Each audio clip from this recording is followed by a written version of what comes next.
Nakaharang ka doon. Oo, Ano meron. siya? May nakita siya dun eh. Grabe.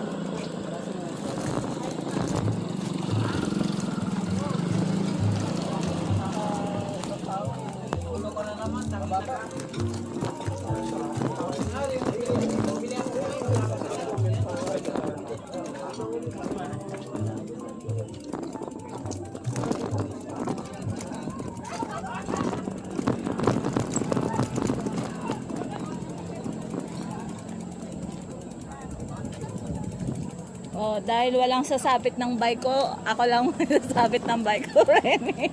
Uy, ito pala eh. Ganito. Galing mo te ah. Sorry ako nauna dito eh. Hindi ako marunong magsabit-sabit, Rene. Sorry Sabit mo yan. Hindi ko kaya. Hindi nga ako marunong eh. Wala tayong ano ngayon eh. Buti na lang may ganito. Oh, 'di ba? Hindi ako marunong magsabit noon, guys. Sorry